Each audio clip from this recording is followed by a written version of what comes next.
Thank you for the numerous messages of support from all over the world, including from British and South African people. But this case isn't about Syria or the accused, it's about my beloved daughter, and my determination to keep her memory alive. I believe she'd be pleased with today's decision. As her father, I demand justice for all those involved, and I hope to see it delivered. I also wish Shryan a quick recovery from his illness so that he can go to Cape Town, aid the police investigation, and clear his name as he has promised. 28-year-old Annie Nina Hindocha was born to Vinod and Neelam in Sweden. Her family originally came from Uganda but had to leave in the early 1970s when Ugandan President Idi Amin ordered all Ugandans of South Asian descent to leave within 90 days. They were granted residency in Sweden, where they settled in the town of Mariestad before Annie was born. Annie had two siblings, a sister named Amy and a brother, Anish. Her father, Vinod, became a successful businessman in Sweden, and the family quickly found stability. Intelligent, ambitious, and confident, Annie was deeply loved by her family. Vinod admitted that he doted on her but couldn't help himself. Her cousin described her as the leader of the pack and the glue that held the family together. After graduating from university, Annie moved to Stockholm, where she worked in marketing for the mobile phone company Ericsson. As she reached her mid-20s, she was ready to settle down and dreamed of starting her own family. She regularly visited London to shop, socialize, and network, which led her to meet 30-year-old Dewani from Bristol. Shryan was a successful figure in his family's nursing home business and had become a millionaire before 30. Annie's aunt, who had seen him around, thought they would be a great match and arranged for them to meet at a coffee shop. Although Annie wasn't initially interested, she warmed to him after their second date. Shryan had been engaged before, but the relationship ended due to family disagreements. Despite differing opinions about him, some found him arrogant, others saw him as generous and kind. Annie admired his sense of humor and felt secure with him. Their long-distance relationship had its ups and downs, with frequent arguments over the distance. At one point, Annie considered ending things, but they reconciled. She eventually left her job in Stockholm to move to Luton, where they could be closer. Annie's parents soon visited Shryan's family and found them welcoming, despite initially feeling intimidated by their wealth. Vinod recalled being impressed by Shryan's dedication to his religion and commitment to Annie. With both families' blessings, Annie and Shryan planned an October 2010 wedding in India. It was an extravagant 3-day celebration with hundreds of guests held near Mumbai. Although her family wasn't as wealthy as the Dewanis, Vinod had been saving for his children's wedding since their births and wanted to give Annie everything she dreamed of. Despite the stunning wedding, some of Annie's close friends sensed something felt off. They remarked that Annie seemed unusually detached.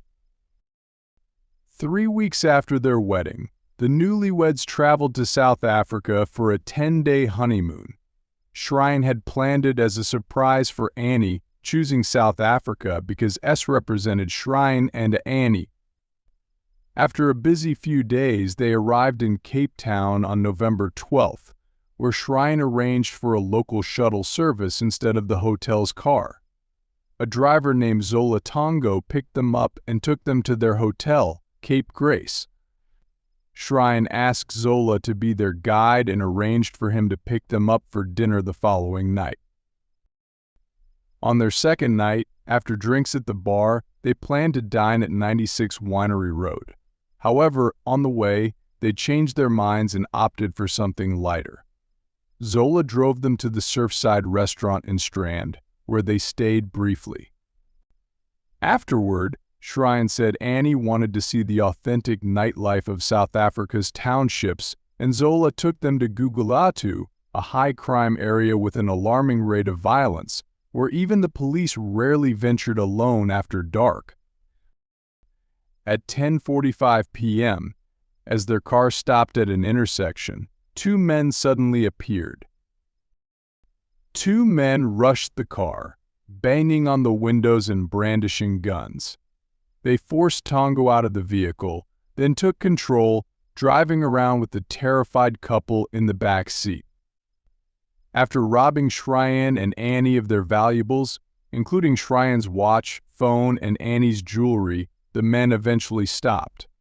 One of them assured the couple they wouldn't be harmed and that they would be released separately. Cheyenne was then thrown out onto the street, while the gunman sped off with a panicked Annie still inside the car. Around 10:30 p.m., a man opened his door to find Cheyenne crying and desperately seeking somewhere to report a carjacking.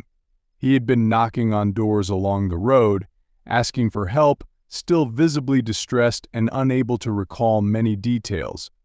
Shortly after, the police arrived, and they drove him around, retracing his steps to piece together what had happened. They soon located Tongo, who had also reported the carjacking. Together, they returned to the Cape Grace Hotel, where the manager commented on the peculiarity of visiting such a dangerous township at night during a honeymoon. Meanwhile, Vinod Dewani, Annie's father, received a distressing call from Prakash Dewani in Bristol, notifying him of Annie's kidnapping. Convinced he could pay any ransom demanded to save his daughter, Vinod immediately booked a flight. Early the next morning, police received a report from a resident in Khayelitsha, roughly 20 minutes from Gugulthu, of a gray Volkswagen minivan parked alongside the road all night. By 8 a.m., police arrived to find Annie Dewani's body in the back seat. She had been shot once in the neck, the bullet lodged in the seat. The coroner confirmed she would have bled to death. Vinod, boarding his connecting flight from Amsterdam, learned of her tragic fate just before takeoff. One of the officers investigating remarked that something about the case felt unusual. They questioned why Tongo, familiar with the area's dangers, would have brought tourists there, especially at night. Tongo claimed it was at Annie's insistence, though her sister expressed doubt Annie would have knowingly taken such a risk. The officers further questioned why Cheyenne and Tongo were left unharmed, while Annie was taken alone and ultimately killed. Cape Town was shocked by the brutal murder. Despite local crime rates, the story drew extensive media coverage both locally and internationally, as it involved a British couple on what was meant to be a joyous trip. Police quickly zeroed in on the carjackers, identifying fingerprints in the vehicle that led them to Axalil Mangini. Upon searching Mangini's home, they found a phone hidden between the mattress and bed frame, which he claimed belonged to Tongo. Mangini confessed to his involvement and named Zola Tongo and Maziwamadoda Kiwabi as accomplices. As police continued to unravel the case, Kiwabi introduced a new suspect, Mondem Balumbo, a receptionist at a local hotel. During his arrest, Kiwabi allegedly whispered to Mbalumbo, urging him to tell them everything. The investigation took a shocking turn when Tongo, facing court under a potential plea bargain, claimed that Annie's husband, Cheyenne, had orchestrated the entire crime. According to Tongo, Cheyenne approached him upon arrival in Cape Town, seeking assistance in arranging the murder. He allegedly offered 15,000 rand, roughly PS 1,000, for the act. Tongo claimed that, though initially hesitant, he connected Cheyenne with individuals willing to commit the crime. CCTV footage reportedly supported both Tongo's version and Cheyenne's account, creating a confusing narrative. Cell phone records suggested a flurry of calls between Tongo and others involved, with Mbalumbo contacting Kiwabi multiple times to ensure the plan was executed on that specific day. On the night of the murder, Tongo said he texted Cheyenne to confirm the cash payment was in an envelope behind the front seat. Annie's family faced the difficult choice of whether to support Tongo's plea deal. Although distraught, they agreed, hoping it would finally reveal the truth. Shrine's family and legal team fiercely denied Tongo's accusations, calling them absurd and unsubstantiated. Tongo's plea deal eventually resulted in an 18-year prison sentence. Kwabe and Mangini followed suit, both receiving lengthy sentences after cooperating with investigators. During Kwabe's trial, he accepted a reduced sentence in exchange for testimony against Shrine in future legal proceedings. Mangini, however, was not offered a deal and, after undergoing surgery for a brain tumor, pleaded not guilty but was eventually convicted and sentenced to life in prison. The horror and pain endured by Annie in her final moments remain unimaginable. Her father, though heartbroken, found some solace in knowing she hadn't suffered abuse beyond the cruelty of the act itself. The case continued to gather attention, raising questions about justice, truth, and the unimaginable horror that had unfolded on what should have been a honeymoon. Hotel receptionist Monde, who admitted his involvement, was granted full immunity in exchange for a truthful testimony against Shrine, a move that left many shocked, given that he had actually made the initial call to Kwabe, arranging the hit. Monde stated, "I want to make it clear here that Mr. Dewani is lying. He knows everything from the beginning to the end."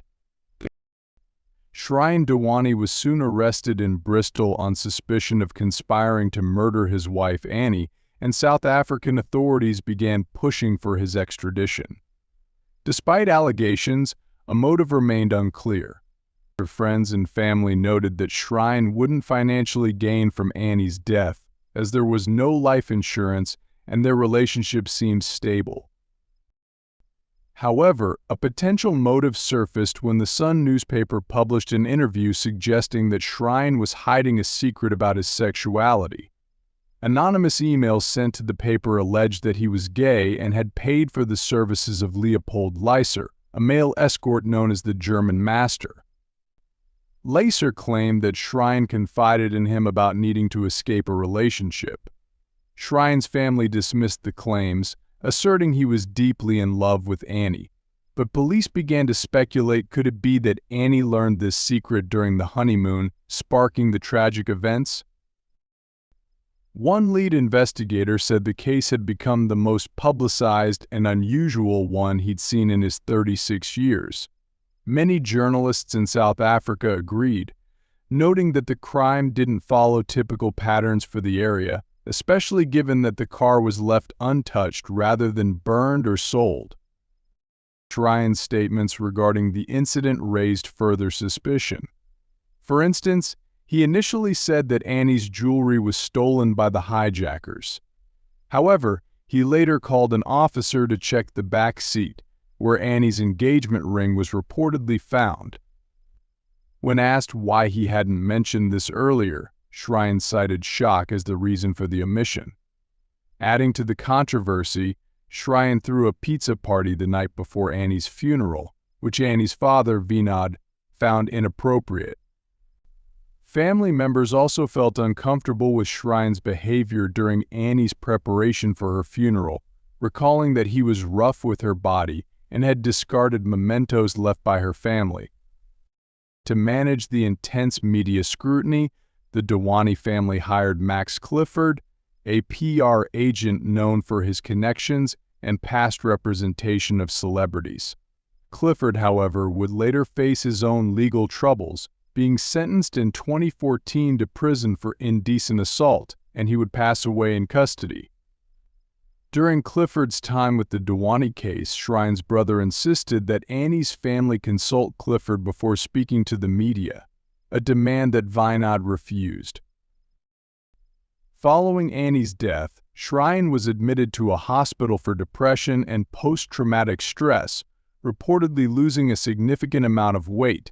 His lawyers argued that he was too unwell for trial, delaying extradition hearings. Annie's family, however, pushed for Shrine to come forward and share his side in South Africa. They believed he would get a fair trial there and that the truth would emerge. Eventually, UK Home Secretary Theresa May signed an order for Shrine's extradition. Annie's family expressed relief but knew it was just the beginning of their search for answers. Shrine's trial began with a not guilty plea to all 5 charges.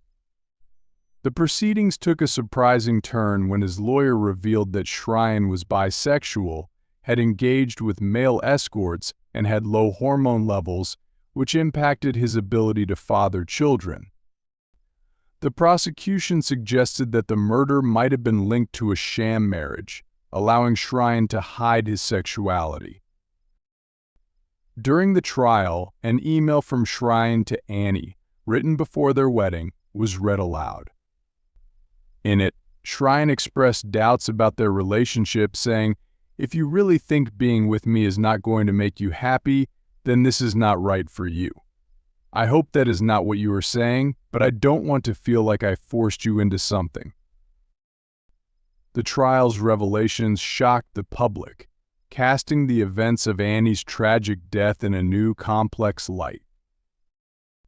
As Dewani's trial for the murder of his wife Annie progressed, revelations about his personal life came to light. Despite his initial denials, Dewani admitted through his lawyers that he was bisexual, a fact he had not shared with Annie's family. Prosecutors used this to suggest Dewani's desire to exit the marriage, claiming he had browsed gay dating websites and pornographic content around the time of her murder. However, the judge ruled this evidence about his sexuality inadmissible, stating it was irrelevant to the charges. Annie's family expressed frustration over Dewani's secret and were reportedly considering legal action over his lack of transparency.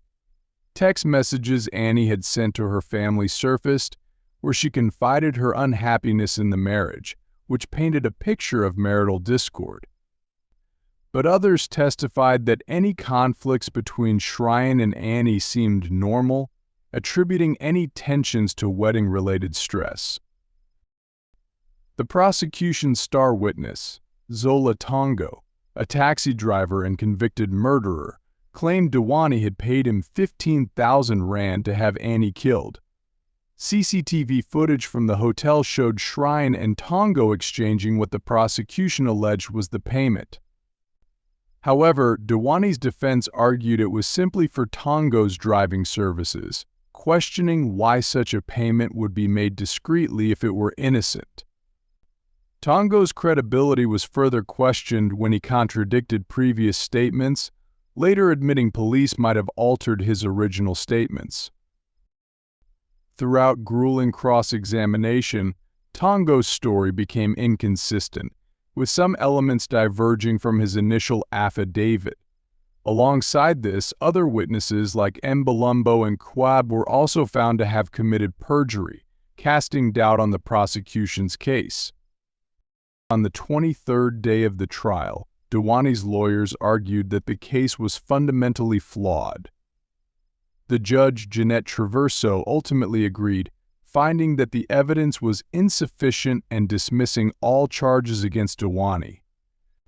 She criticized the prosecution's reliance on unreliable testimonies, leading to Dewani's acquittal. Annie's family was devastated by the outcome, feeling they were denied justice. Their appeal for an inquest in the UK was denied, leaving many questions unanswered. Annie's family and friends continue to seek closure, as public opinion remains split on Dewani's involvement in Annie's tragic death. Here's an organized summary of the trial's developments and the lingering uncertainties surrounding Annie Dewani's tragic case. As Dewani's trial unfolded, the defense's case strengthened due to inconsistencies and contradictions in the prosecution's witness statements. On the 23rd day of the trial, Dewani's lawyers argued that the case was too flawed to proceed, even before he had taken the stand. Judge Jeanette Traverso, presiding over the case, delivered a harsh critique of the prosecution's arguments and ultimately ruled in Dewani's favor, citing unreliable witness testimonies. Dewani was found not guilty, leading to his release. Annie's family was devastated by the ruling, feeling the justice system had failed them. They requested that the UK reopen an inquest into her death to require Dewani to answer questions publicly. However, Coroner Andrew Walker declined, citing insufficient cause and noting that his conclusions would need to align with the South African court's findings. Allegations of judicial bias were made against Judge Traverso, but she was later cleared of these claims. In the years following the trial, the case continued to weigh heavily on those involved. Kwabi and Mbalumbo, witnesses with histories of perjury, served their sentences. Maziwamadoda Kwabi, suffering from a brain tumor, eventually died in prison. Zola Tongo, who implicated Dewani, was denied parole after his family reported a lack of remorse when shown a picture of Annie. The case has left many questions unanswered. Some believe it was a tragic carjacking, with Dewani wrongly implicated. Others think Tongo saw an opportunity in the wealthy couple, planning a kidnapping scheme that ended tragically. A third view maintains that Dewani orchestrated the crime, evading conviction. Annie's family and friends continue to seek closure, but with every passing year, answers seem more elusive. Her uncle noted the family's struggle with the uncertainty, expressing their desire to know what truly happened. The varying accounts and unanswered questions have left Annie's family haunted by a painful lack of clarity about the events of that night.